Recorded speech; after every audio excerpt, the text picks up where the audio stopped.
Hello, welcome to Windy vlogs.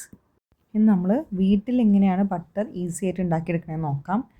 അതിനായിട്ട് തിളപ്പിച്ചാറിയ പാലിൽ നിന്ന് കിട്ടുന്ന പാൽപ്പാട ഇടയ്ക്കിടയ്ക്ക് എടുത്തു വെച്ചിട്ട് 2-3 ആഴ്ച കൂടുമ്പോൾ നമുക്കിങ്ങനെ ബട്ടർ ആക്കി എടുക്കുകയാണ് ചെയ്യുന്നത്.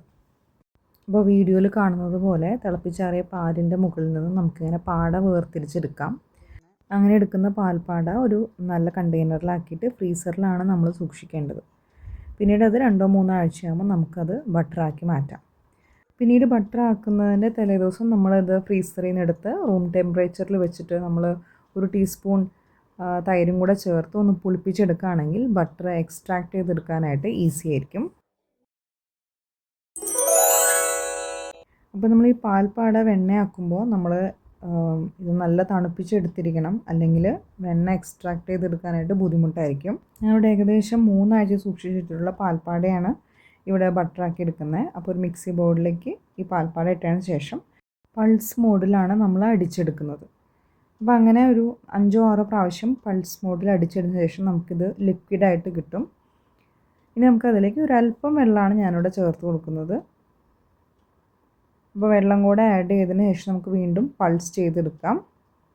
അപ്പോൾ രണ്ടാമത്തെ പ്രാവശ്യം പൾസ് ചെയ്ത് കഴിയുമ്പോൾ കുറച്ചും കൂടെ ക്രീമി ആയിട്ടുണ്ടാവും ഈ മിക്സ്ചർ. പിന്നെ ഒരു പ്രാവശ്യം കൂടെ ഒന്ന് പൾസ് ചെയ്ത് കൊടുത്തു. അപ്പം ഇത് ബട്ടർ ഇങ്ങനെ വേർതിരിഞ്ഞ് വരുന്നത് കാണാം.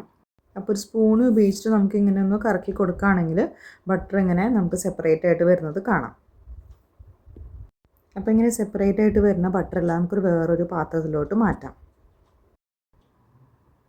നമ്മളിതിലേക്ക് വേറെ പിന്നീട് വെള്ളമൊന്നും ആഡ് ചെയ്തിട്ടില്ല.